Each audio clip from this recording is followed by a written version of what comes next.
네, 말씀을 찾으신 분들은 자리에서 일어나 주시기 바랍니다. 창세기 4장 3절에서 5절 말씀입니다.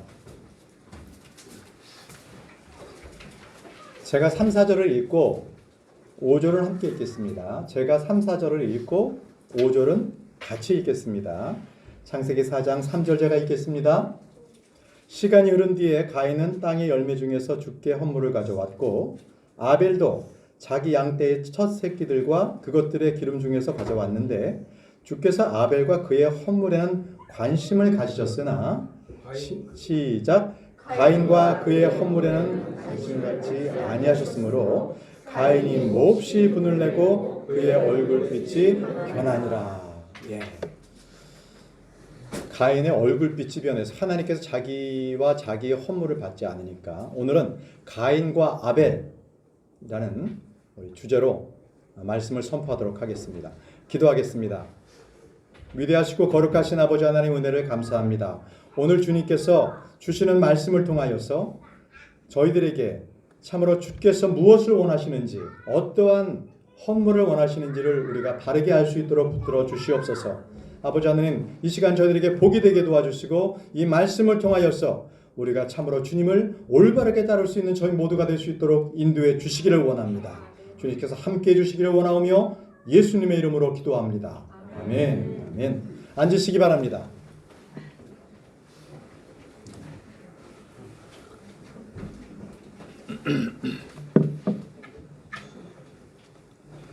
자, 이 올해도 이 며칠 남지 않았습니다. 벌써 12월 달로 들어섰고요. 여러분들은 12월 하게 되면 무엇이 먼저 생각나십니까? 12월 달. 예, 보통 세상 사람들 12월 25일 크리스마스 이거 가장 먼저 뽑고 벌써 이제 이 거리에 나가면은 이제 아주 떠들썩하지 않습니까? 빛도 반짝반짝 해놓고 그 다음에 캐롤송도 나오고 예, 여러분들이 크리스마스가 무엇일까요? 성탄절이라고 부르기도 하지만 그 의미를 한번 되살려 봤으면 좋겠습니다. 그 어원을 보게 되면 크리스마스, 크라이스트 앤드 마스 다시 말씀드리면 그리스도 그리고 미사라는 얘기입니다. 미사, 마스가 미사입니다. 다시 말씀드리면 그리스도의 미사. 자, 미사는 저희가 드리지 않죠. 저희는 영과 진리로 주님께 경배할 뿐이지 제사를 드리지 않습니다. 미사는 제사입니다. 제사, 미사 어디서 드리죠? 예, 천주교에서 드립니다. 카톨릭에서 드리는 겁니다. 그러면은 벌써 이렇게 크리스마스 그러면 이게 어디서부터 시작됐는지 벌써 딱 느낌이 오시죠? 예, 카톨릭에서부터 그게 시작이 되었습니다. 이 카톨릭에서는 왜 이 크리스마스를 하게 됐냐면 AD 303년에 콘스탄틴 대제가 이제 모든 제국을 통치하려고 하는데 제국 통치하기에 앞서서 먼저 필요한 게 종교의 통합이었습니다. 그래서 여러 민족이 있는 종교를 보는데 다 자기 민족에 의한 것이지만 그러나 그리스도교만큼은 온 인류를 위한 종교인 거예요. 그래서 그거를 채택했어요. 그런데 채택을 하다 보니까 콘스탄틴 대제는 기독교인이 아니거든요. 근데 채택했어요. 그리고 거기에서 아울러 여러 이방 종교의 신들, 모든 미신들을 다 같이 포함을 시켰어요. 그리고 그게 기독교다, 그리스도교다 이렇게 해놓고 거기에 카톨릭이 수장이 된 겁니다. 전례가 그렇습니다. 그렇기 때문에 카톨릭에서는 많은 우상들이 존재합니다. 많은 미신의 요소들이 참으로 많이 있습니다. 예, 거기에는 십자가에 박힌 예수 그리스도만 있을 뿐 십자가가 있고 예수 그리스도가 없는 것은 없습니다. 언제나 아기 예수님만 있을 뿐 하늘에 오신 분은 없습니다. 예, 그들이 원하는 것은 마리아, 성모 마리아라고 하죠. 성모 마리아에게 안긴 아기 예수. 이게 중요한 것이지 예수 그리스도께서 부활하셔서 하나님이신 그분이 다시 올라가시고 다시 내려오신다. 원치 않아요. 본인들이 있을 때 죄송합니다. 본인들이 있을 때 이 땅이 완전히 파라다이스, 천국이다 이겁니다. 주님 오시는 것은 우리가 천국을 다 이루고 난 뒤에 오신다. 이렇게 그들은 주장하고 있어요. 성경 말씀과는 정반대입니다. 성경 말씀은 하나님 예수 그리스도께서 오셔서 이 땅에 7년 대환란을 주시고 7년 대환란 이후에 예수 그리스도의 신부인 우리와 함께 땅에 내려오십니다. 땅에 내려오셔서 이 땅을 천년왕국을 실질적으로 이 땅 가운데 왕국을 세우시고 왕으로서 다스리십니다. 그런데 왜 크리스마스가 이렇게 유행하게 된 것입니까? 참으로 안타까운 일이 아닐 수 없습니다. 모든 개신교회들이 다 채택했어요. 왜? 그 개신교회들은 가톨릭에서부터 분리가 됐잖아요. 분리가 되는데 그냥 분리가 된 게 아니라 거기 성직자들이 입고 있는 옷, 모든 전통, 절기 갖고 나왔습니다. 갖고 나왔기 때문에 그걸 그대로 따르는 거예요. 자, 그러면 예수님께서 탄생하신 12월 25일에 대해서 한번 알아보겠습니다. 과연 그때 예수님께서 탄생하셨느냐는 것입니다. 본래 12월 25일은 로마의 태양신 미트라의 축제입니다. 태양신의 축제입니다. 이집트에서는요, 태양신 호루스의 축제가 12월 25일입니다. 아주 많은 국가들에서, 민족들에서 12월 25일을 빛의 축제, 태양신을 섬기는 그런 축제일로서 계속 내려오고 있었던 것입니다. 가톨릭은 이 이교도의 풍습을 그대로 갖고 와가지고 거기서 크리스마스를 지내게 했어요. 빛의 축제입니다. 그래서 여러분들 왜 거리 나가면 반짝반짝 하잖아요. 빛의 축제이기 때문에. 트리 위에다가 빛을 올려놓는 것도 빛의 축제이기 때문에 다 이유가 있는 거예요. 그냥 주님의 영광이요 이런, 그거는 모르는 분들이 그냥 그거 보고 하는 얘기고요. 그 근원을 살펴보게 되면 그것은 사탄적인 요소, 아주 그런 우상 숭배의 요소가 있다라는 것입니다. 자, 예수님께서는 엄동설화인 12월의 추운 겨울에 탄생하시지 않았습니다. 우리가 누가복음 2장 8절에 보게 되면 천사가 베들레헴 목자들에게 그분의 탄생을 알려줬는데 그때 목자들이 어디 있었냐면요, 넓은 들판에서 밤에 있었어요. 양떼에게 풀을 먹일 수 있는 그러한 밤에. 그 어떤 계절일까 하는 거예요. 그 밤에 들에 묵으면서 있을 수 있는 계절은 겨울이 아닙니다. 팔레스타인의 겨울은요, 낮에는 뜨겁습니다. 그러나 밤에는 엄청 추워요. 온도 차이가 엄청납니다. 그리고 이 겨울을, 팔레스타인의 겨울은 비가 옵니다. 10월 말 이후에 목자들은 들판에서 양떼들을 지키지는 못합니다. 거의 불가능합니다. 그래서 당시의 유대인들은 3월 하순부터 4월 초순, 요때부터 시작해서 양떼들을 방목합니다.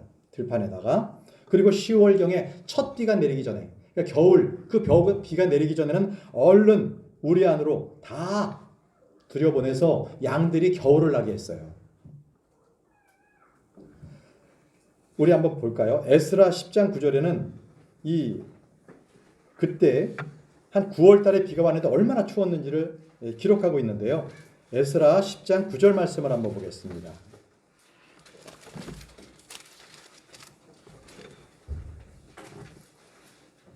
이에 유다와 베냐민의 모든 사람이 사흘 안에 예루살렘에 함께 모이니 이때는 9월 곧 그 달 20일이더라.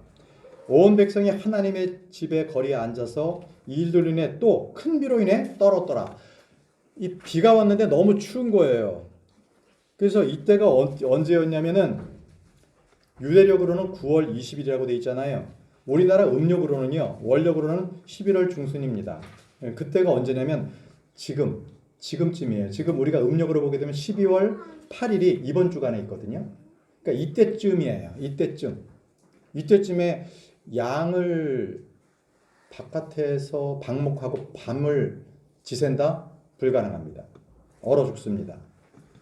그래서 예수님께서는 이렇게 추운 날에 탄생하지 않으셨습니다. 아무도 목자는 12월 달에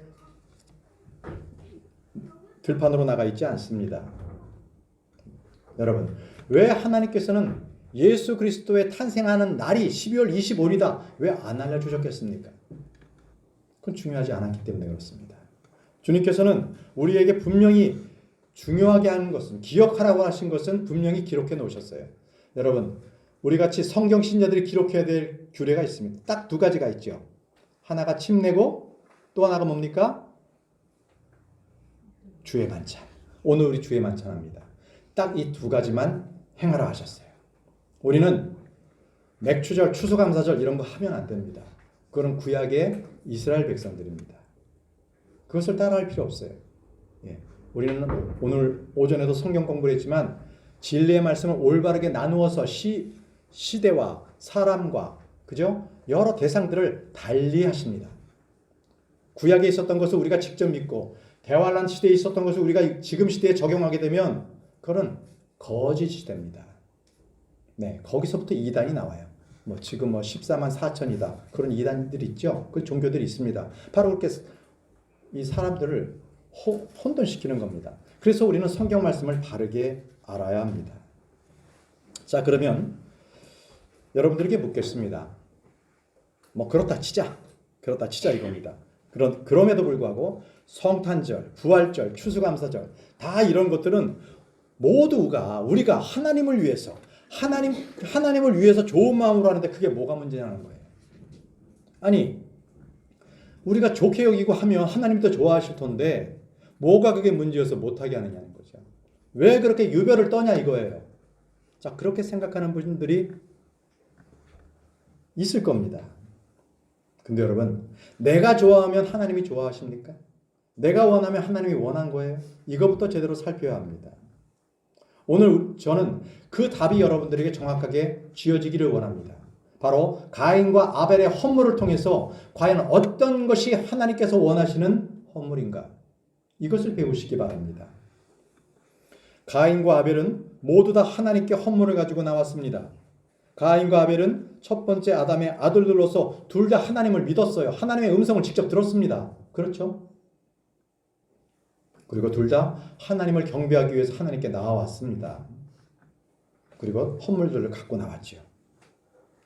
가인은 결코 무신론자, 불신자, 불교에 심취한 자, 이단 종파를 따른 자가 아니었어요. 요즘으로 말한다면 가인은요, 교회에 잘 출석하고 있는 그런 사람입니다. 그런 사람이에요. 종교인이죠. 가인과 아벨은요, 아담의 죄를 물려받았어요. 그렇기 때문에 그들은 죄인이었기 때문에 죽을 수밖에 없어서 하나님께 나와 구속을 받아야 하는 것을 다 알았어요. 이 점에서는 우리는 아담과 아벨처럼, 가인과 아벨처럼 우리도 똑같습니다. 우리도 죄를 다 우리는 밟고 태어나서 하나님을 모르게 된 거죠.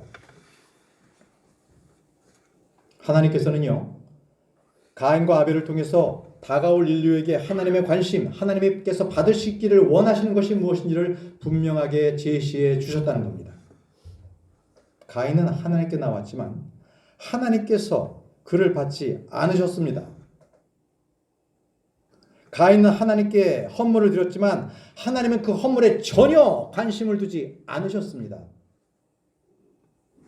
하나님께서 사람의 외모를 보십니까? 외모가 못생겨서 네가 가지고 오는 헌물 거부하신 거예요? 그렇지 않습니다. 하나님께서는 분명히 이 기록을 통해서 우리들에게 하나님께서 받으시는 사람이 누구이며 하나님께서 받으실 만한 헌물이 무엇인가를 분명하게 가르쳐주고 계시는 것입니다.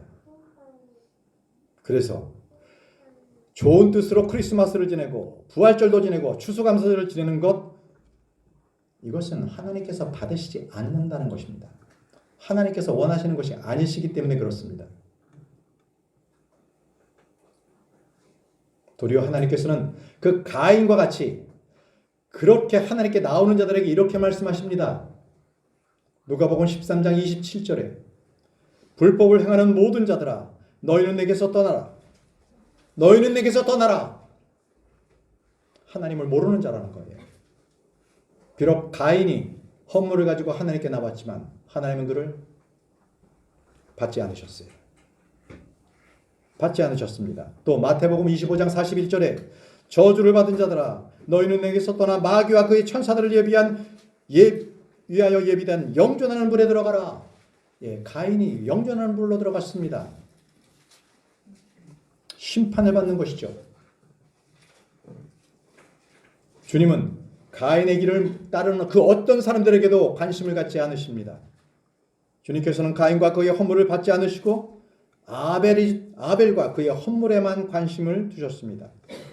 여러분, 오늘 이 시간에 여러분들께서는 주님께서 받으시는 사람은 어떤 사람인지, 주님께서 받으시는 헌물은 어떤 헌물인지를 분명히 아시기 바랍니다. 우리는 모두 영적 희생을 드리는 영적 제사장들입니다.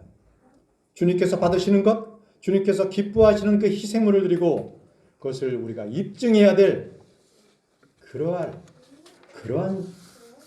사람들입니다. 자, 이제 본문을 보겠습니다. 창세기 4장 3절 말씀으로 돌아가겠습니다. 창세기 4장 3절 말씀. 시간이 흐른 뒤에 가인은 땅의 열매 중에서 주께 헌물을 가져왔고, 자, 가인은요 땅을 가는 자였어요. 농사 짓는 자였습니다. 그래서 땅의 열매를 가져와서 헌물을 주님께 가져왔습니다. 가인은 아벨보다 먼저 하나님께 달려왔어요. 그리고 헌물을 드렸죠. 굉장히 행동적으로 보아서 종교적인 인물임에 분명합니다. 종교에 열심이었던 것이죠. 새벽기도도 나가고 철야 금식도 나가고 빠짐없이. 가인은 어디로 가야 할지 알고 있었고 언제 자신이 하나님께 나와야 할지를 알고 있었습니다. 그리고 그는 자신이 주님께 무엇을 갖고 나와야 하는지도 알았습니다. 문제는 가인은 하나님께서 원하시는 것을 알면서도 그것을 가지고 나오지 않고 자기 것을 가지고 나갔어요. 자기가 원하는 것을 가지고 나갔다는 겁니다. 주님께서 헌물로 지정해 주신 것 대신에 자기가 직접 농사를 짓고 그 땅의 열매를 가지고 주님께 드렸습니다. 이것도 좋잖아요. 비록 주님께서는 피를 요구하셨지만 피보다 이렇게 농작물도 좋잖아요. 이것도 받으시면 안 되나요? 바로 이런 생각이었죠. 여러분, 바로 이것이 세상의 종교입니다. 사람들의 종교입니다. 종교라는 것은 자신이 직접 경배의 대상을 채택합니다. 그리고 언제 경배를 할 것인가도 본인들이 결정하고요. 어떤 순서로, 어떤 모습으로 할까? 자, 사람들이 이렇게 하면 잘 따라오겠지. 자, 바로 그런 방식을 채택하는 것, 그것이 종교입니다. 종교. 바로 그것이 가인의 길이고요.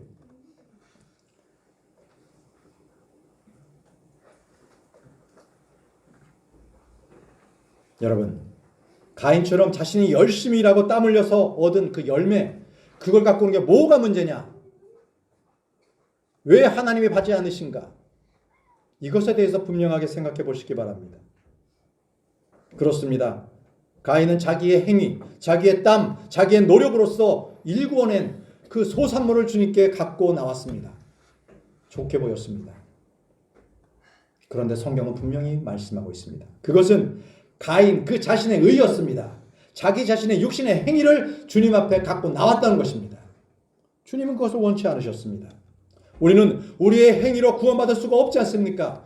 우리는 예수 그리스도 오직 그분만으로서 구원을 받을 수가 있는 것입니다. 가인은요, 억지로 주님 앞에 나오지 않았어요. 차원했습니다.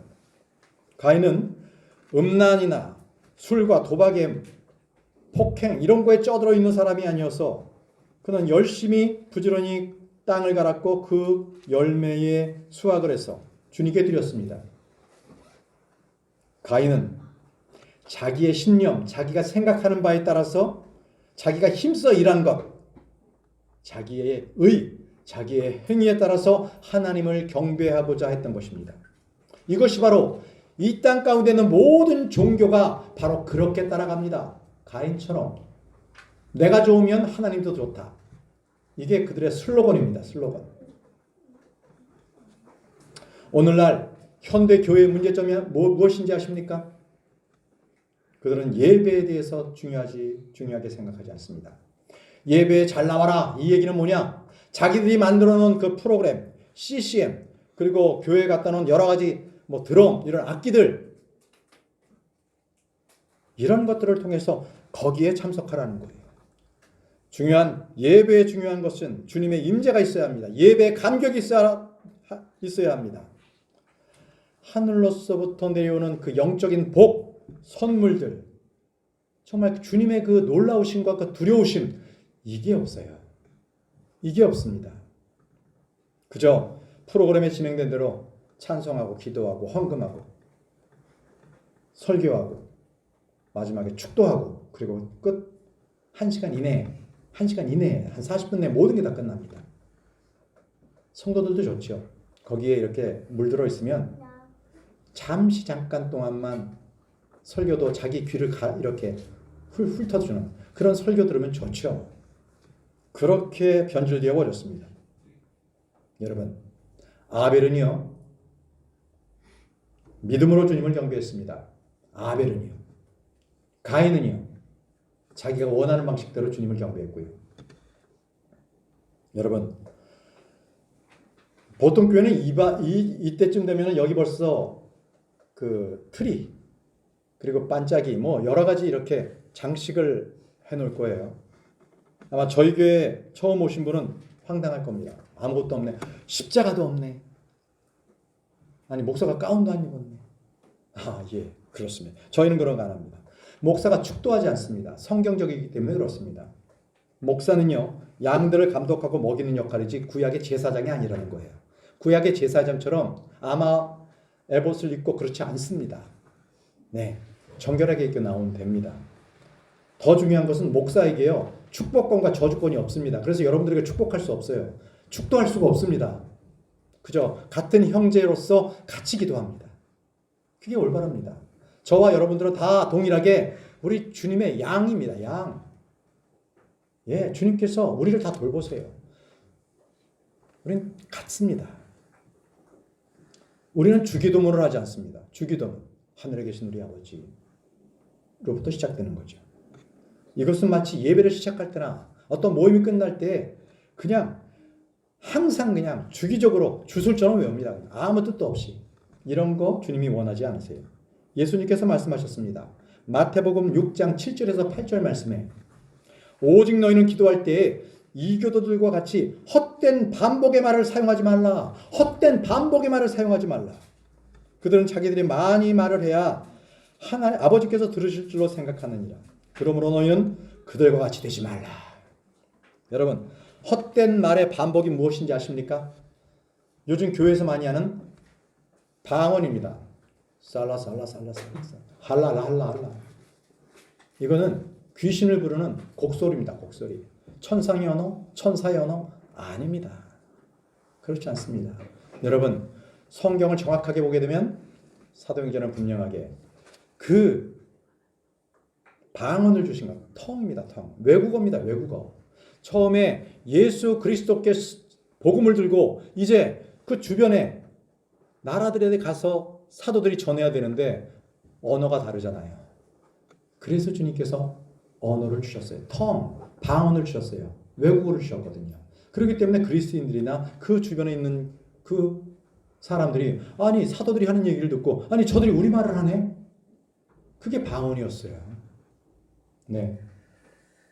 여러분, 요즘 교회에서 방언하면 그 옆에 그 방언에 대해서 사람을 세워놓고 그것을 검증합니까? 그런 교회 아무도 없습니다. 왜요? 그 살라살라는 자기 혼자 그냥 내뱉는 얘기지 그게 다른 사람이 들을 수 없는 용어예요.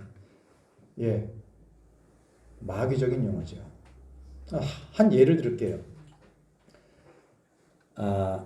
여러분 그 굿하는 거를 생각해요. 굿. 그러면 장구를 막 치고 꽹과리를 치고 북을 치면서 꽝꽝꽝꽝꽝 계속하죠. 그죠? 그 왜 그럴까요? 똑같은 걸 반복을 계속하잖아요. 절에 가도 그래요.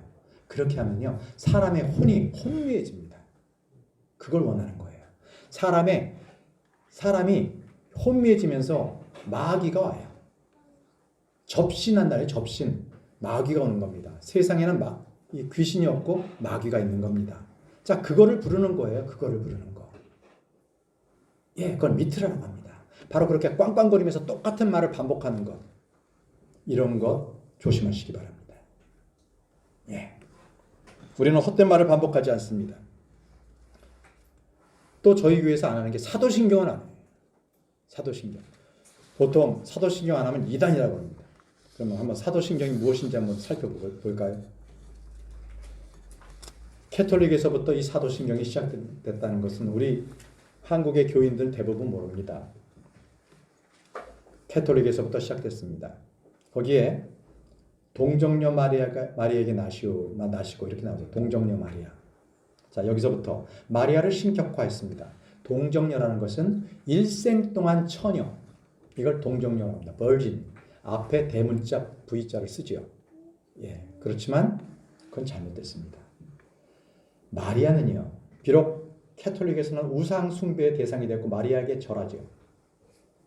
그러나 마리아는요, 동정녀가 아닙니다. 그냥 처녀 때에 예수님을 낳으셨고 그 이후에 처녀가 아니었어요. 많은 아들을 뒀어요. 4명의 아들을 뒀고 2명 이상의 딸을 뒀습니다. 말씀 보겠습니다. 마태복음 13장 55절에서 56절 보겠습니다. 마태복음 13장 55절에서 56절.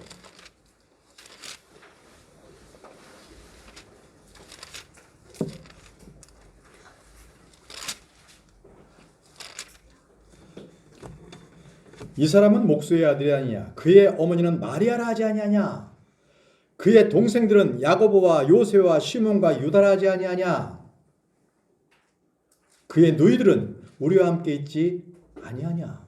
누이들이 있죠. 복수형으로 나왔으니까. 보십시오. 자, 이렇게 마리아는 예수님을 잉태하고 성령님으로 말미암아 처녀 때 잉태하고 나서 그리고 결혼 생활을 해서 아들 4세, 딸 2명 이상을 낳았어요. 자, 그런데 그녀가 동정녀일까? 아마 셋째 하늘에 있는 마리아가 통탄할 거예요. 저들이 나를 우상화시킨다고. 또 사도신경에 보면은 거룩한 공예와 성도가 서로 교토하는 것과 이런 말이 있습니다. 이 거룩한 공예는 우리가 생각하는 이 교회가 아니에요. 영어로 된 사도신경에는 분명히 거룩한 가톨릭 교회로 나와 있습니다. 가톨릭 교회, 캐톨릭 처치 이렇게 돼 있어요. 예. 그러니까 우리는 캐톨릭 처치가 아니잖아요. 또 성도가 서로 교통하는 것과 성도 간의 교제를 얘기하는 줄 알잖아요. 근데 성도 간의 교제가 아니라 이것은 죽은 카톨릭의 성인이죠. 세인트. 그들의 죽은 혼과 이 교통하는 그거예요. 여러분, 캐톨릭의 성인이 몇 명이냐면요. 제가 한번 찾아봤더니 총 6,374명이더라고요. 현재. 총 6,374명. 우리 한국에만요. 103명의 성인이 있습니다. 103명. 그런데 여러분, 이 성인들을 무슨 성인의 날이라고 이렇게 하잖아요. 근데 365일인데 365일하고 그럼 나머지는 6,000명은 어떻게 해요? 할 수가 없잖아요. 그래서 만든 게 뭐냐면은 11월 1일을 딱 정했어요. 캐톨릭에서. 그래서 그때는 모든 성인의 축제. 그러니까 그거를 많은 성인들의 축제일 이렇게 해서 딱 11월 1일을 정해놨어요. 그리고 11월 1일 바로 전인 10월 31일을 이브닝 데이로 삼은 거예요. 크리스마스 이브처럼. 그래서 All Hallows Evening 이렇게 불렀어요. All Hallows Evening. 그걸 줄이면 어떻게 될까요? 할로윈. 들어보셨죠? 할로윈 데이. 얼마 전에 이태원 사고도 있었잖아요. 할로윈 데이가 된 거예요. 여러분, 사도신경이 사도가 제정한 게 아니라는 거예요. 사도들은 그 당시에 그런 거 제정해서 복음이 분명치 않는 그러한 사도신경 외운 적 없습니다. 없습니다. 이것은 로마 카톨릭 사도들이 만들어서 배포한 겁니다. 전혀 성경적이지도 않습니다. 자, 다른 것도 말씀드릴게요. 부활절에 대해서 한번 알아봅시다. 부활절 이스터라고 하죠. 이스터. 이것은 하늘의 여왕 세미라미스를 기념하는 이교도의 축제일입니다. 그때는 12월 25일이 빛의 축제로서 많은 민족들이 그렇게 우상을 섬겼던 것처럼 마찬가지로 이 부활절도 바로 이 알을 숭배하는 것, 알 숭배 사상이 모든 민족들에게 이렇게 마귀들이 다 이렇게 많은 믿지 않는 그런 사람들에게 그런 마음들을 줘가지고 그렇게 숭배하게 했어요. 그래서 이 부활절이라는 이스터라는 것은 이것은 이교도의 신비적인 종교에서부터 시작됐습니다. 영어에서는 이스터는 없습니다. 레서렉션 데이 해야 되는 거죠. 원래는 영어로서는. 그런데 이스터라는 말이 나오게 된 것. 그것은 아스타르테라는 여신이 있었습니다. 아스타르테, 바빌론에 있었습니다. 바빌론 신화라는 책에 있는데 거기에 나와요. 거기에 여신 아스타르테를 숭배합니다. 그가 부화한 그 전설을 바탕으로 알에서 깨어난 거를 그 알 숭배를 한 거예요. 그래서 아스타르테를 계속 말들을 전해줘서 그게 이스터 이렇게 된 겁니다. 이스터. 이집트인들은요, 예로부터 계란을 삶아서 먹는 것이 관습이었습니다. 어떤 이들은 그런 얘기하죠. 부활절 좋잖아요. 거기에 예수님께서 부활하셨으니까 계란 병아리도 딱 알에서 딱 깨어서 부활에 나오는 거 그런 거 아니에요? 이렇게 하는데 그것은 결코 성경적이지 않습니다. 예, 그런 의미를 붙이는 것은 초대교회에서도 그런 유래는 없고요. 결코 성경적이지 않습니다. 이집트인들은요, 요즘과 같이 똑같아요. 그냥 부활절 달걀에 여러분 각각 색깔을 많이 칠하죠. 색깔지를 막 옷 입히잖아요. 그거 선물하려고. 이집트인들이 고대부터 그랬어요. 계란에다가 예쁜 색깔을 입혀서 그거를 선물합니다. 네, 그거를 그대로 따라온 거예요. 그게 캐톨릭에서 그대로 했고요. 그게 이 지금 개신교에서 다 똑같이 쫓아가고 있는 겁니다. 여러분, 이런 거를 알면 할 수가 없는 거죠. 그런 거를 쫓아서 했을 때 주님께서 뭐라 하시겠어요?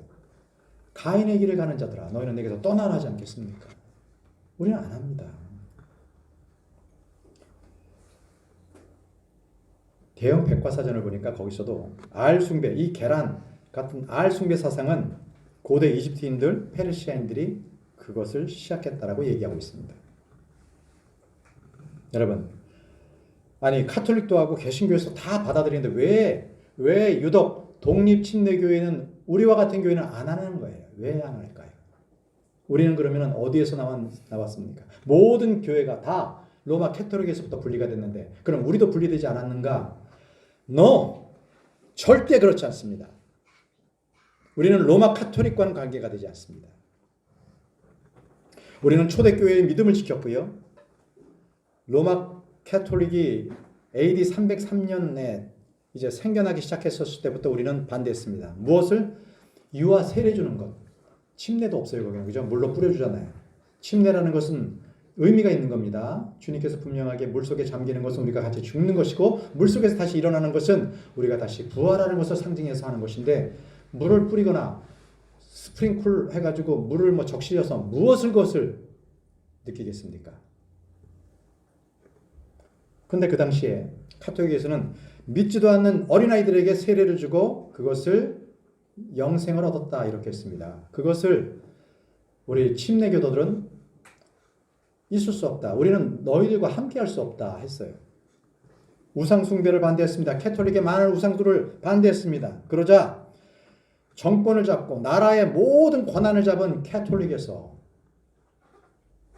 침례교도들을 핍박하기 시작했어요. 그들을 다 죽여라.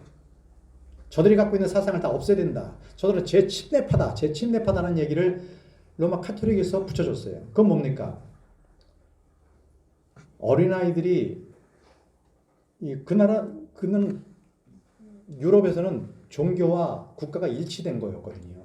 그러니까 왕이 되려면 이 교황청에 가서 허락을 받아야 되는 그런 시대니까 태어나면서부터 나라에서 애들한테 이 세례를 베푼 거예요. 유아 세례. 그러니까 침례인들은 우리 아이들은 다시 침례를 준다. 나중에 믿었을 때 믿음으로써 우리는 침례를 주겠다 해서 이름 붙여준 게 너희들은 재침례파야. 다시 침례받잖아. 너희도 한번 침례 다시 받아볼래? 해서 많은 사람들을 물속에 다 손발 묶고 그리고 물속에 수장시켜서 침례교들을 막 죽이고 고문하고 그랬습니다. 그래서 이들은 자기들의 믿음을 지키기 위해서 산으로 들어갔습니다. 프랑스 또는 이탈리아 북부의 산맥 지역으로 막 들어가서 거기서 자기들의 믿음을 지키면서 은둔 생활을 해왔던 겁니다. 그들의 이름이 도나티스트, 카타리, 폴리시안, 알비겐스, 왈덴스, 그 외에도 엄청 많습니다. 그들이 믿음을 지켜서 온 거예요. 그들은 죽음을 당하고 모진 고난을 당했지만 그럼에도 불구하고 침례의 교도로서의 바른 믿음을 지켜왔습니다. 여러분, 우리가 바로 그 믿음을 받고 있습니다. 이 교회가 바로 그 믿음을 가지고 있는 교회입니다. 그래서 우리는 올바로 보존된 킹 제임스 성경을 씁니다. 이 성경에는 없음이 없습니다. 그리고 모든 말씀이 변개되지 않았습니다. 킹 제임스 성경을 사용하는 독립침례교회들은 크리스마스, 부활절, 추수감사절, 사도신경, 주기도문, 축도, 이 비성경적인 것은 하지 않습니다. 여러분, 어떤 교회를 따르시겠습니까? 어떤 교회를 하나님께서 기뻐하시겠습니까? 다시 본문으로 돌아가겠습니다. 창세기 4장 4절을 다시 보십시오.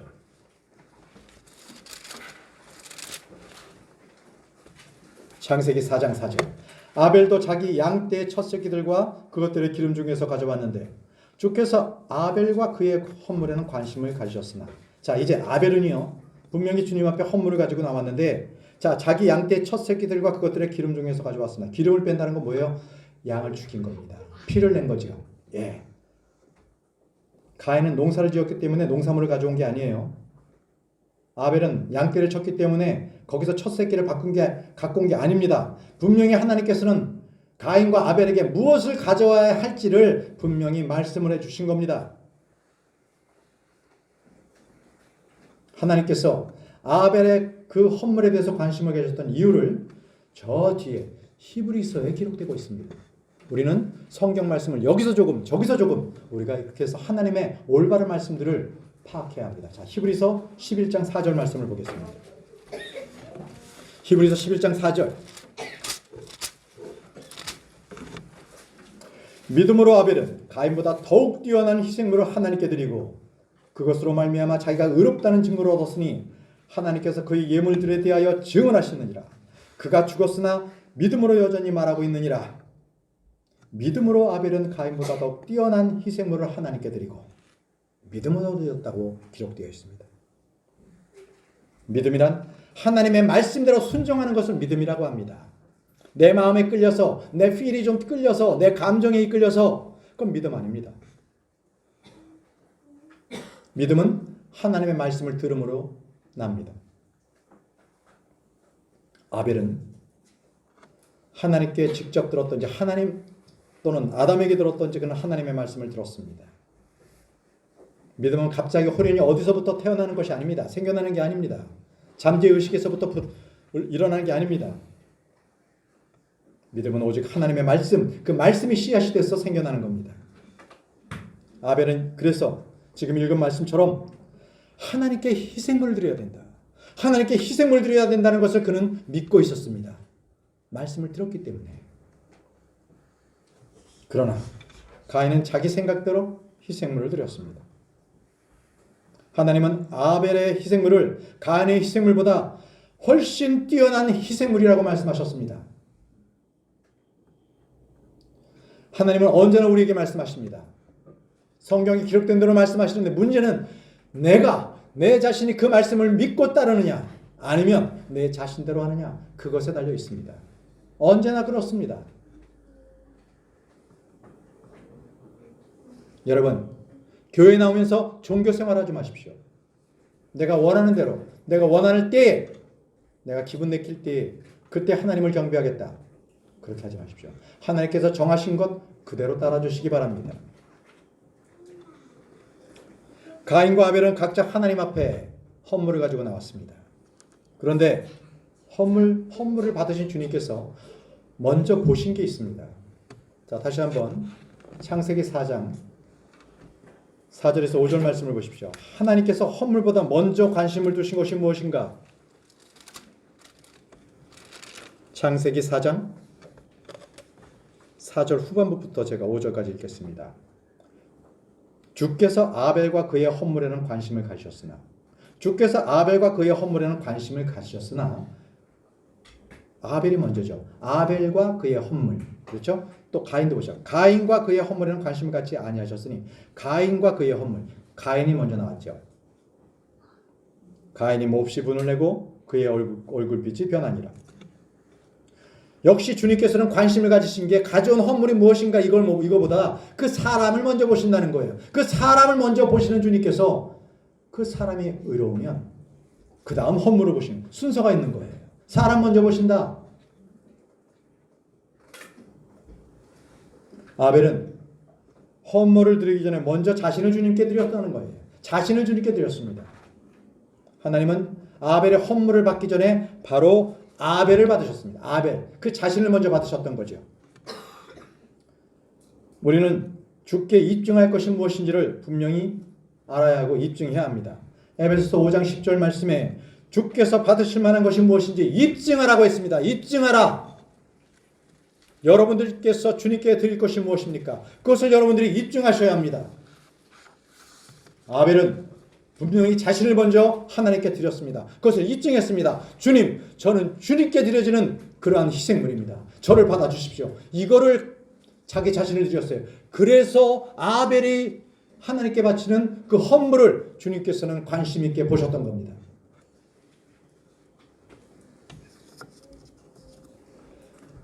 히스기야에도 동일한 그러한 증언이 나옵니다.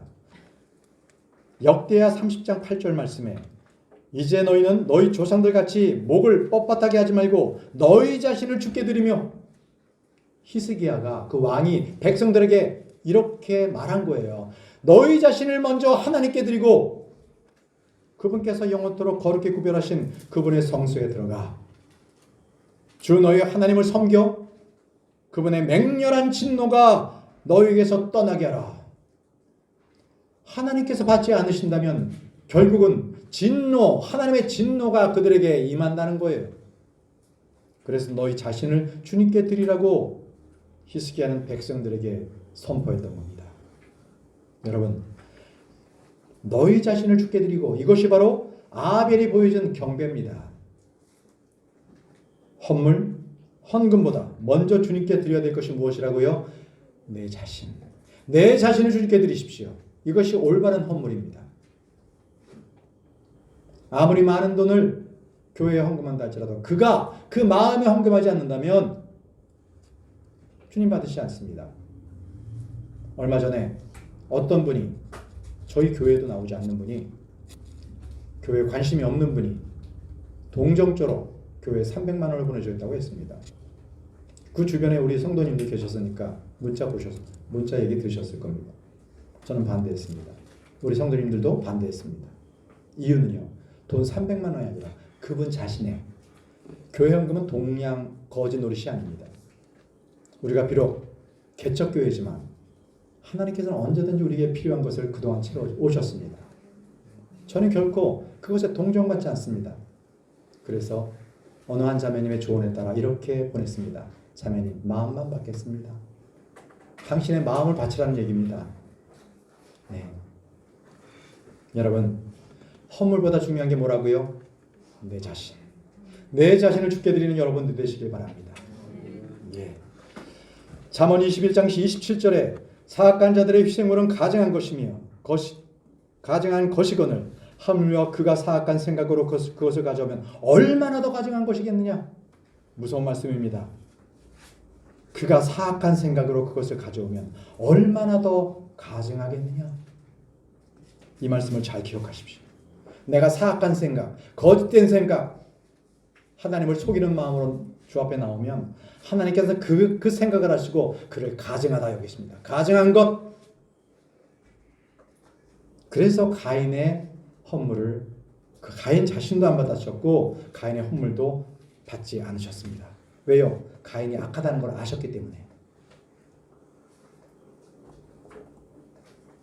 그래서 하나님은 사람을 외모로 취하지 않으십니다. 주님은 그들의 중심을 보시고 영을 달아보시는 분이십니다. 그들의 믿음을 보십니다. 어떤 사람들은 은근히 가인의 후예처럼 가인을 동정하죠. 그 열심을 동정하죠. 여러분, 결코 헛된 망상에 빠지지 마십시오. 우리는 말씀대로, 주님께서 기록된 말씀대로만 행해야 합니다. 그 모든 것들은 다 거짓이고 마귀의 짓입니다. 아벨은 하나님의 말씀을 들었고 그 믿음으로 어린 양을 드렸습니다.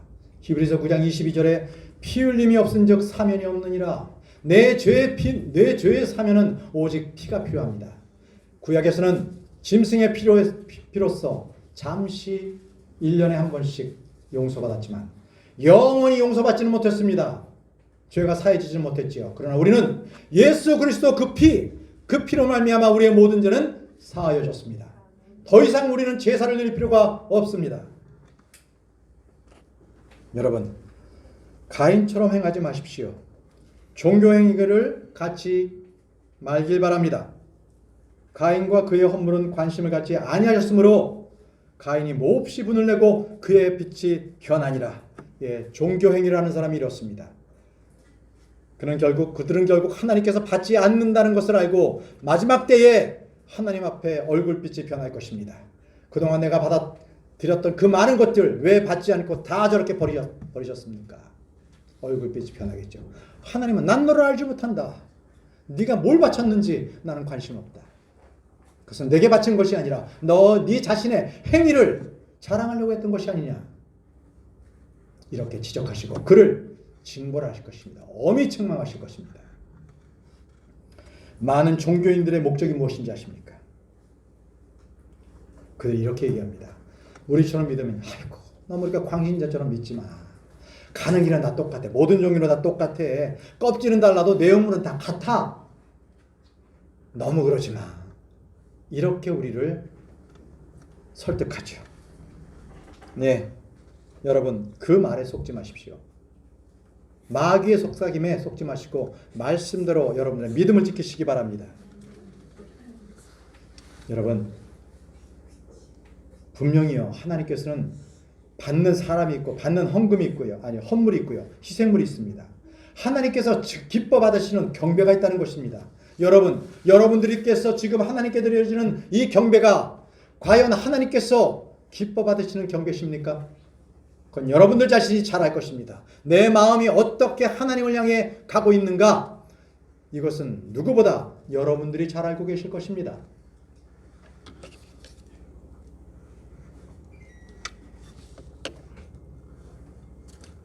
여러분, 우리가 믿음으로 드려야 될 희생물이 무엇입니까?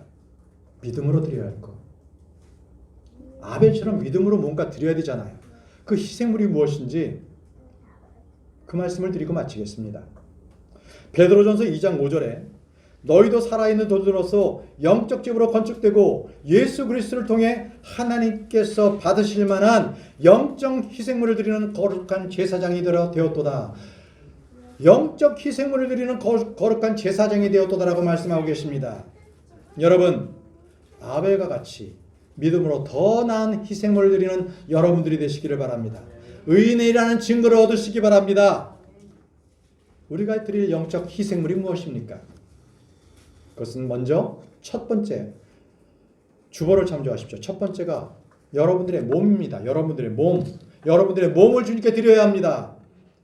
로마서 12장 1절 말씀을 보십시오. 로마서 12장 1절.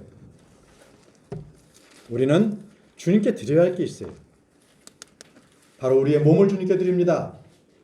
그러므로 형제들아 내가 하나님의 긍휼을 힘입어 너희에게 간청하노니 너희는 너희의 몸을 거룩하고 하나님께서 받으실 만한 살아있는 희생물로 드리라. 무엇을 드리라고요?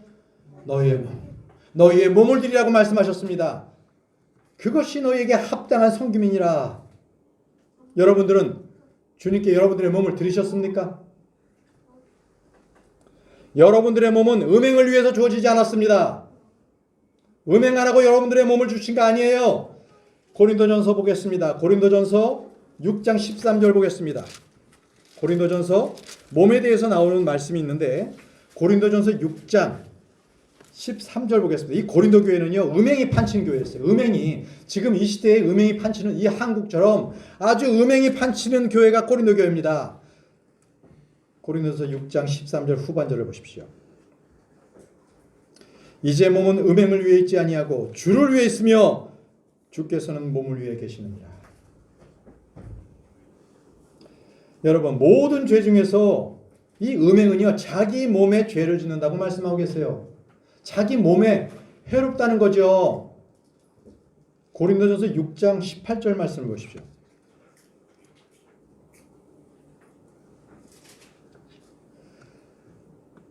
음행을 피하라. 사람이 행하는 모든 죄는 몸 밖에 있거니와 음행하는 자는 자기 몸에 죄를 짓느니라. 음행하면 자기 몸에 짓는 거예요. 네. 자기 몸이 썩어 들어가고요. 구약에서도 음행한 여자를 판단했을 때 그 여자가 음행을 했다면 그 몸이 썩어갔습니다. 허벅지가 녹아갔어요. 그런 죄가 여러분들이 음행하면 그에게도 있다는 거예요. 명심하시기 바랍니다. 이것은 실제입니다. 실제. 하나님의 경고를 무시하지 마십시오. 계속 창녀와 놀아나지 마십시오. 그 결과가 어떻게 되는지 아십니까? 여러분들의 수명이 바로 끝납니다. 고린도전서 5장 5절 보시죠. 고린도전서 5장 5절. 그런 자를은요, 이 1절 보시면 음행하는 자를 얘기합니다. 자, 음행하는 자를 사탄에 넘겨주어 육체를 멸하도록 판단하였으니 이것은 영이 주 예수님의 날에 구원을 받게 하려 함이라. 자, 그런 자를 사탄에 넘겨주어 육체를 멸하도록 판단하였다는 것은 사탄에게 넘겨서 빨리 죽게 만든다는 거예요.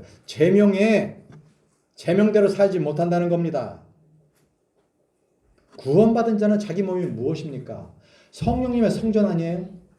그렇죠? 우리 몸은 주님의 성령님의 성전입니다. 그것을 알지 못하고 그 몸을 더럽힌다면 도리어 그를 빨리 사탄에게 넘겨줘서 그가 빨리 죽게 만든다는 거지요. 더 이상 그 짓을 못하게. 그리고 하나님을 만날 때에 그나마 그 영이 다시 주님 앞에 설 수 있도록 혼이 구원받기 위해서 그렇게 한다는 거예요. 음행 무섭습니다. 여러분 몸을 드린다는 것은 음행의 몸을 드리라는 것이 아니에요.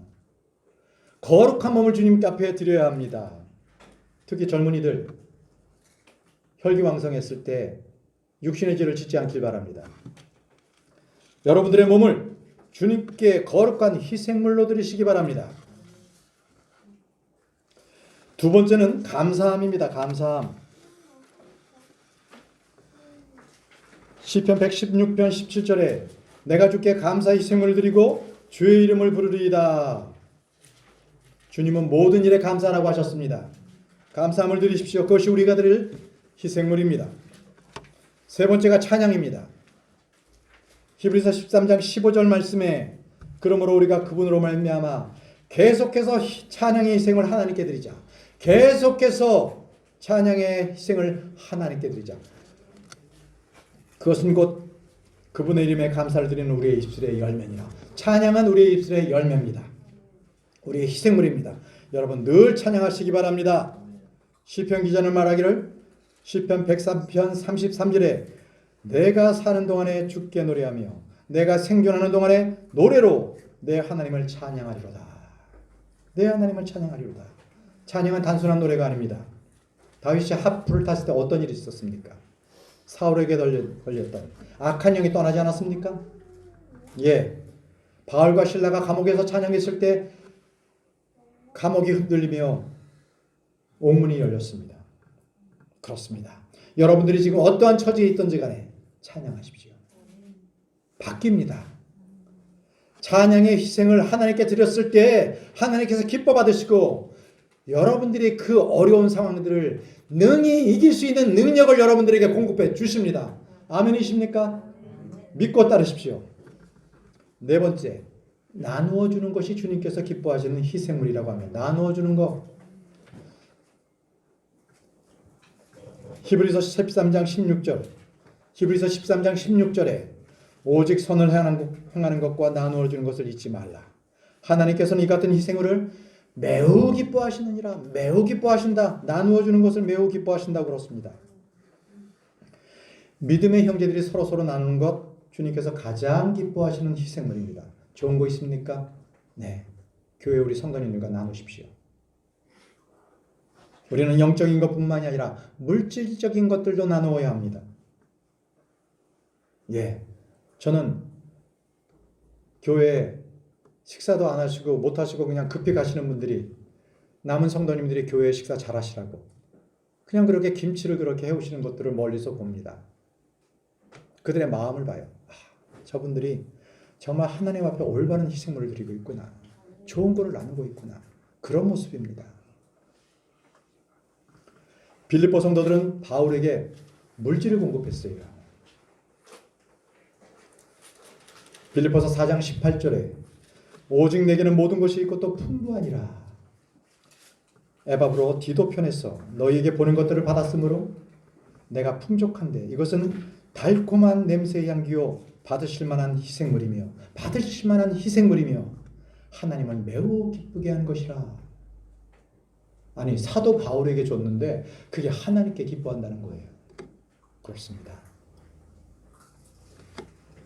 선교헌금,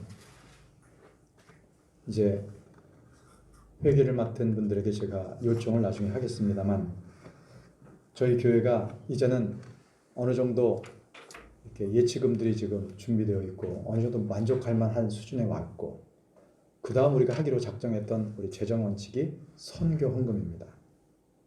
저는 제가 결정하지 않습니다. 먼저 이 회계 직무를 보는 형제자매님들에게 이것을 상의드리고 재정이 허락하는지 먼저 말씀을 검토해달라고 하고 여러분들에게 공표를 하겠습니다. 이제 우리도 선교헌금을 해야 합니다. 그리고 목자를 지원하는 일, 그것 역시 하나님께서 매우 기뻐하시는 일이라는 것 말씀드립니다. 다섯 번째 주님께서 받으시는 기뻐하시는 희생물은 상한영입니다. 상한영. 시편 51편 17절 말씀을 보겠습니다. 시편 51편 17절.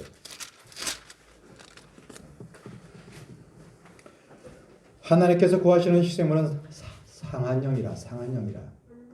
오 하나님이여, 상하고 통회하는 마음을 주께서 멸시하지 아니하시리이다. 주님은 마음이 상한 자를 치유하러 오셨습니다. 마음이 상한 것은 죄도 아니고요, 영이 상한 것은 결코 잘못된 것이 아닙니다. 여러분들은 무엇 때문에 여러분들의 마음이 상하셨습니까? 혹시 지혜하지 못하는 가족들의 구원이 이루어지지 않아서 그것 때문에 마음을 상하셨습니까? 아니면 구원을 받았지만 아직 진리의 말씀에 내가 양육받지 못해서 그것 때문에 마음이 상하셨습니까? 성장하지 않는 정체된 여러분들의 마음으로 여러분들의 마음이 상하셨습니까?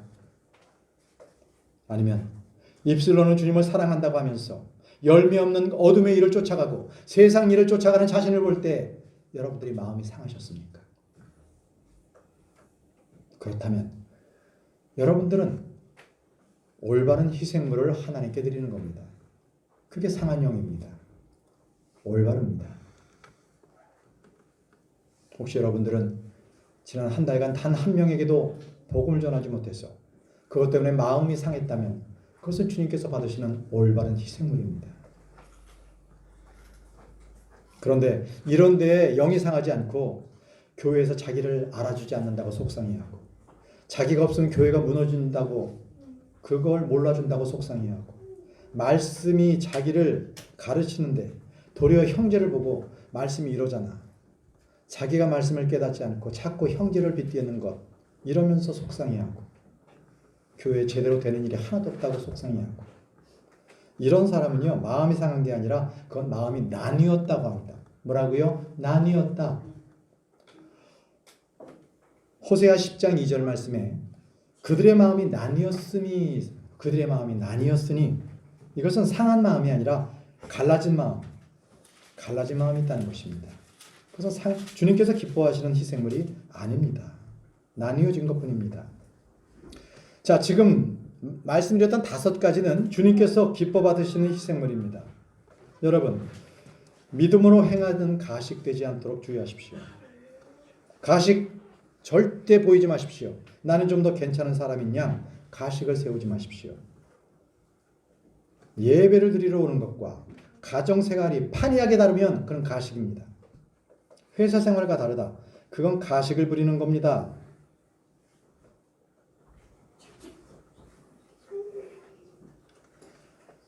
하나님께서는 그 가식에 대해서 관심 갖지도 않으시고요. 그에게 진노를 내리실 겁니다. 심판을 내리실 겁니다. 자, 어느 교회에 이런 일이 있었습니다. 성경 지식도 있고요. 믿음이 있는 척하는 사람입니다. 늘 자기를 교회 내에서 내보이는 형제지요. 그런데 성도 한 분이 그분의 차를 타고서 교회로 이렇게 이제 매주 이렇게 같이 차를 타고 다니게 되었어요. 차를 얻어 타고서 이제 하는데 몇 번 이제 얻어 타니까 이제 서로 이제 친숙해졌잖아요. 그런데 그 운전하는 그 남편이 자기 아내, 자매를 대하는 게 예사롭지가 않았던 겁니다. 자매를 학대하는 게 보였어요. 자매를 욕하고요. 함부로 대하는 것을 보게 됐습니다. 그때 그 자매가 그 다음부터 그 차를 안 탄다고 했습니다. 왜 그랬겠어요? 그가 평상시에 아내를 학대했기 때문에 몸에 배어난 겁니다. 자연스럽게 다른 사람이 있는데 그 휙 튀어나온 거예요. 차 안에서. 그 자매, 그러니까 동성했던 그 자매 보고 화들짝 놀라가지고 그 얘기를 전해줬습니다. 여러분, 성경 지식이 그에게 아무리 있으면 뭐 하겠습니까? 그의 삶의 실제가 되지 못하고 열매를 맺지 못하는데요. 골로새 3장 19절에 분명히 너의 아내를 사랑하고 모질게 대하지 말라고 했습니다. 모질게 대하지 말라고요. 그 말씀도 지키지 못하면서 하나님께서 그의 예배를 받으시겠어요? 아주 끔찍하게 생각하실 겁니다.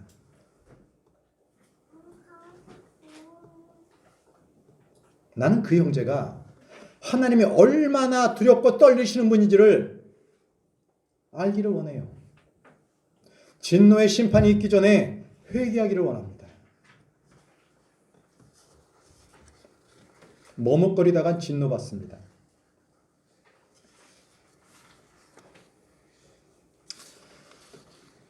사랑하는 성도 여러분, 우리 오늘 배웠지요. 주님께서는 가인과 가인의 헌물에게는 아무런 관심 갖지 않았다는 거, 오직 믿음으로 어린 양 예수 그리스도, 그분의 믿음으로 나와야만 돼요. 그래야 그를 받아주시고 그의 헌물을 받아주십니다. 내가 좋으면 하나님도 좋아하실 것이다. 크리스마스, 부활절, 추수감사절, 나의 행위가 좋은데 하나님도 좋아하시지 않겠느냐? 여러분, 착각입니다. 우리는 그런 짓 하지 않습니다. 우리 주님께서는 어린 양의 피와 죽음 아닌 그 무엇도 바꾸지 않으시는 분이십니다. 오직 그 방법만이, 그 길만이 하나님께서 원하시는 우리가 의에 이르는 길이기 때문에 그렇습니다. 사람이 어린 양 예수 그리스도가 없이 그 어떤 희생물, 그 많은 돈을 가져와도 주님은 그 사람의 노력과 정성, 땀의 수고에 대해서 아무런 관심도 갖지 않으십니다.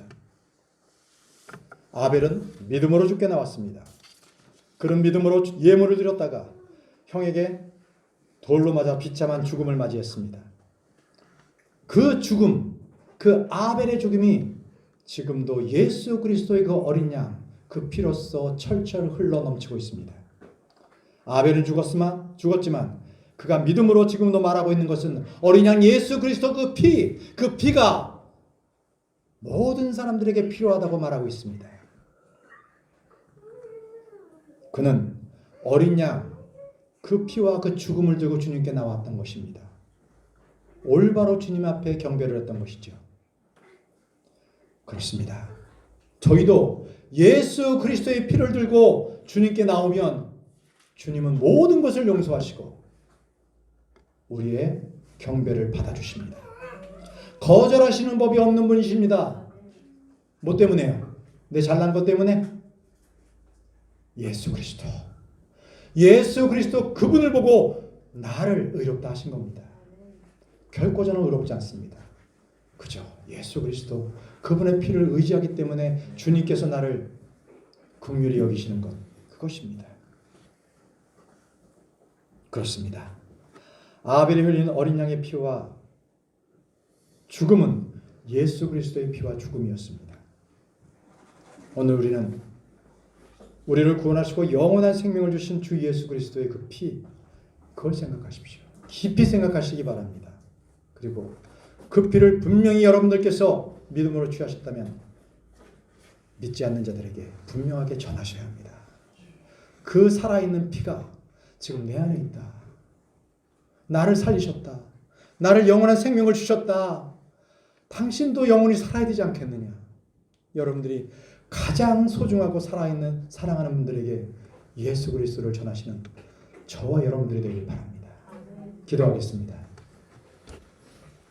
전능하시고 위대하신 아버지 하나님 은혜를 감사합니다. 오늘 주님께서 하시고자 하는 말씀, 그 말씀을 이 강단에 서서 말씀을 전했습니다.